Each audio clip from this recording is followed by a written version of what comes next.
what feels like a conspiracy? Office furniture.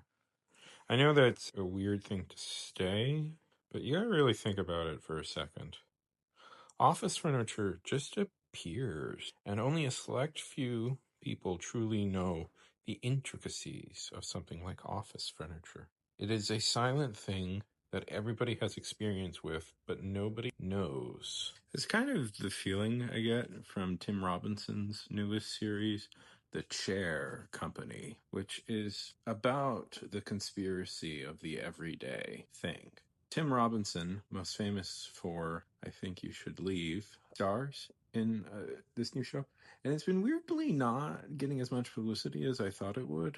Being I Think You Should Leave was like the show for a while, which goes to show you Netflix's general reach, I believe, being as this is now a show on HBO Max as opposed to Netflix, and thus nobody cares about it as much.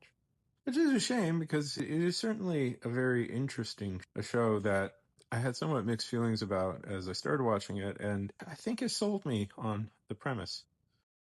It certainly feels well suited for Tim Robinson and his particular brand of weirdness, as a lot of the really good Tim Robinson sketches are set in an office and involve a man just barely on the edge of collapse, obsessing over a minor inconvenience. This time, Tim is playing the manager of a mall who, during the announcement of the new mall he's managing, falls in a chair that totally breaks.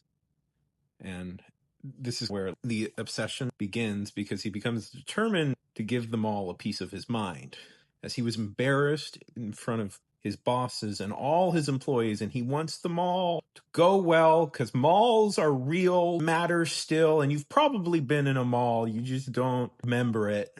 But you've probably been in one, you just don't realize it. It is fun. So one of the things it positions Tim as is one, a big kid, that sounds charming, an immature man who never truly grew up, who is trying to create, through alchemy, a more exciting life.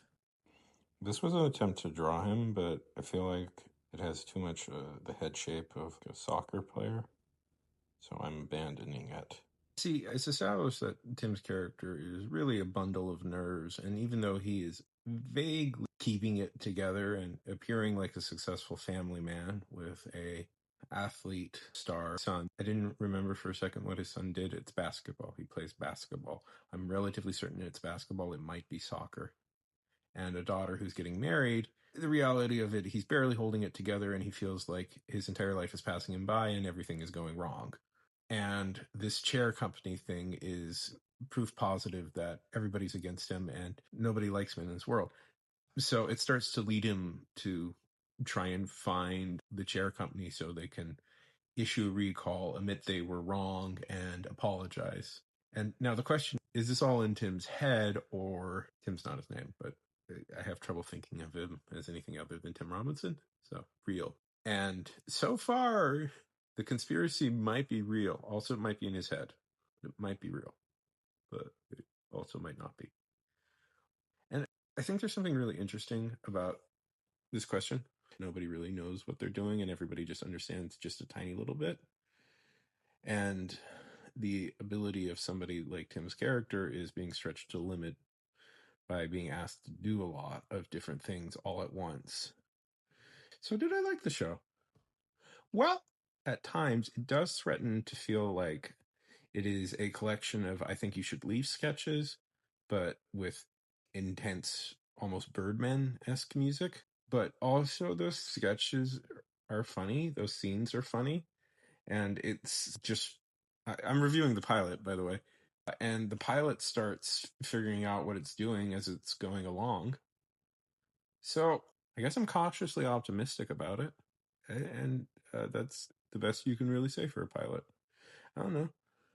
I always feel weird when I go into things like this because I clearly like Tim Robinson's work and I want this to succeed. And I vaguely had a similar idea a while in the past for a story about a conspiracy involving seemingly ordinary everyday objects. Almost reminds me of the Milkman conspiracy from Psychonauts, but I think I like it. It's a weird thing going into something where I like the people and I want to like the show.